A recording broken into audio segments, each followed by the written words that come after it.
আসসালামু আলাইকুম। দেশি মুরগির বাচ্চা এক বাতিয়ে কিভাবে ব্রুডিং করবেন সে বিষয়ে আজকে বিস্তারিত বলার চেষ্টা করব।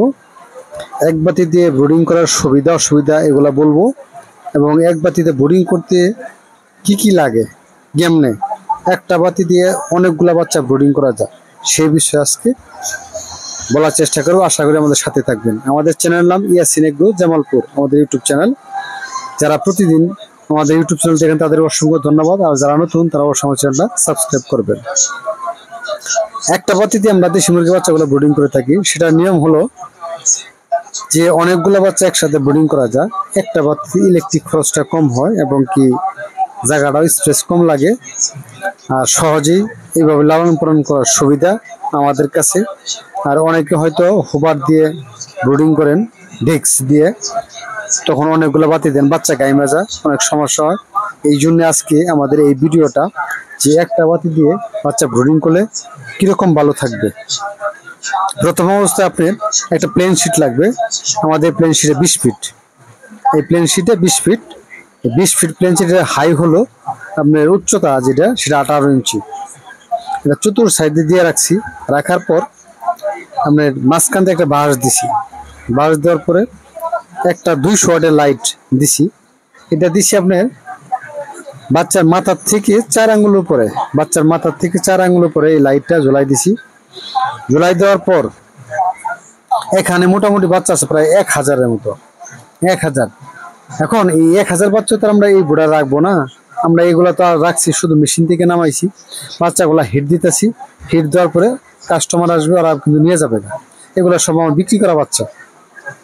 এখন এই এতটুকু একটা বোড়ারে, যেখানে 1000 বাচ্চা রাখলে যে স্পেসটা লাগে, সেখানে আমরা বাচ্চা ব্রয় করব 500 পিস। টোটালি আমরা 500 পিস বাচ্চা বোড়ার করব। এখানে এই 500 পিস বাচ্চা বোড়ার করার জন্য আমরা যে কাজগুলো করব সেটা হলো, মাঝখানে এইভাবে কিন্তু আরেকটা ককশিট দিয়ে দেবো, হ্যাঁ, বাতির উপরে। এখন এই ককশিটটা দেওয়ার লাভটা কি? এই ককশিটটা দেওয়ার লাভ হলো, আমরা বাল্বের যে হিটটা দিচ্ছে সেই হিটটা উপরের দিক যেন না যায়। এই শীতটা যেন, যে হিটগুলো হইতেছে, এটা যেন বাচ্চার গায়ে লাগে, নিচ দিক যায়। এবং তার চতুর সাইড দিয়ে ফাঁকা রাখছি। ফাঁকা রাখার কারণটা হলো যে ভিতরে যদি অতিরিক্ত তাপ হয় তাহলে কিন্তু ফাঁকা দিয়ে অতিরিক্ত তাপগুলা বের হয়ে যাবে। এবং বাচ্চার যদি বেশি তাপ লাগে, বাচ্চা কিন্তু বাতির থেকে সাইডে চলে যাবে। দেখেন বাতির নিচে কোনো বাচ্চা কিন্তু নাই। কেন নাই সে বিষয়টা হলো, সেখানে তাপ কিন্তু বেশি। আর যদি তাপ যদি বাচ্চার গায়ে যদি প্রয়োজন হয়, শর্ট পরে তা যদি কম হয়, তাহলে দেখবেন বাচ্চা অলরেডি বাতির নিচে কিন্তু চলে আসবে তাপ নেওয়ার জন্য। এই হলো সুবিধা। আমরা সাধারণত দেখি যে পোলট্রি সোনালি বোর্ডিং করে অনেকগুলা লাইট দিয়ে একটা ডিস্ক লাগাই দেয়, এটা উপরে উপরে উঠাই দেয়, বাড়িতে তাপ দেয়। এইভাবে কিন্তু ইলেকট্রিক খরচটা বেশি আসে এবং বাচ্চা কিন্তু গাইমা যাওয়ার সম্ভাবনা থাকে। আর আমাদের এই সিস্টেমটার ভিতরে বাচ্চা গামার কোনো সুযোগ নাই। এইভাবেই আমরা প্রতিনিয়ত বাচ্চা বোর্ডার করে থাকি।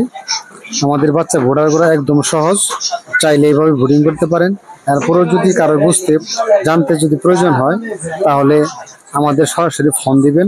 আমি মামুন আপনাদের বলে দেওয়ার চেষ্টা করব যে সহজ পদ্ধতিতে বাচ্চা ব্রুডিং করলে কিভাবে অল্প খরচে বাচ্চাগুলা ভালো রাখা যায়, সম্ভব হয়, এই বিষয়ে বলে দেওয়ার চেষ্টা করব। আজকে পর্যন্ত, আল্লাহ হাফেজ, আসসালামু আলাইকুম।